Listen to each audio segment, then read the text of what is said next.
Layouts இருக்கு. அதில் பார்த்தீங்கன்னா நிறைய முகவர்கள், அதாவது மார்க்கெட்டர்ஸ், நியூ மார்க்கெட், நீங்களாம் வந்து ஒரு பழைய எக்ஸ்பீரியன்ஸான முகவர்கள் பார்த்தா தெரியுது. கம்பெனிக்கு புதுசாக வந்திருக்கீங்க, உங்களோட எக்ஸ்பீரியன்ஸ் நிறைய இருக்கும் பார்த்தா தெரியுது. அந்த மாதிரி நம்மளோட கம்பெனியும் பழைய ஆட்கள், பழைய முகவர்கள் நிறைய பேர் இருக்கிறாங்க. நல்ல எக்ஸ்பீரியன்ஸ் வாங்குறவங்க, நல்ல அங்கங்க கிட்டத்தட்ட ஒரு 100 திசையில எல்லா திசையிலும் நல்ல வியாபாரம் பண்ணிட்டு இருக்காங்க. ஸோ அதுக்கு முக்கிய இப்போ நீங்க நம்ம கூடியிருக்கிறது இருக்குன்னா ஒரு ரியல் எஸ்டேட் மட்டும், பியூர்லி ரியல் எஸ்டேட் மட்டுமே ஒரு சம்பந்தப்பட்ட மட்டுமே பேசுறதுக்காக தான் நம்ம வந்திருக்கோம்.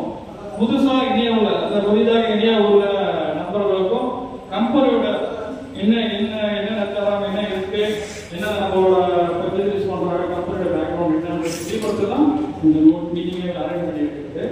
உங்கள் கம்பெனி பற்றி ரியல் எஸ்டேட் சம்பந்தப்பட்ட எந்த விளக்கங்களும் நீங்க கேட்கலாம். நாங்கள் அதுக்கு கவர்மெண்ட் கேட்கலாம், நாங்கள் விளக்கங்கள் தரத்துக்கு தயாராக இருக்கிறோம். அதே மாதிரி நிறுவன தலைவர் வந்து உங்களுக்கு வந்து உங்களுக்கு அந்த கமிஷன் ஸ்ட்ரக்சர்ஸை மிக விரைவில் அவர் வந்து பிடிஎஃப் மாதிரி போட்டு அனுப்புவார். ஆக்சுவலி நீங்கள் வர வேண்டிய இன்னொரு புதிய மனைப்பிரிவுக்காக ஒரு லேண்ட் ஓனர்ஸ் மீட்டிங்ல இருக்காரு. மேக்ஸிமம் அவருக்கு தான் வெயிட் பண்ணதெல்லாம் எப்படி நம்ம ஸ்டார்ட் பண்ணியிருக்கோம். முடிந்த அளவுக்கு வந்து கலந்துக்கலாம் சொல்லியிருக்காங்க. முடியாத பட்சத்தில் கம்பெனிக்கு இந்த வாட்டி நம்ம ஒரு திருப்பியும் ஒரு சந்திப்பு ஏற்படுத்துவோம். அவர் டேரக்டாக நீங்கள் மீட் பண்ணி பேசுகிறவங்களுக்கு நம்ம வாய்ப்புகளை நம்ம அரேஞ்ச் பண்ணி கொடுப்போம்.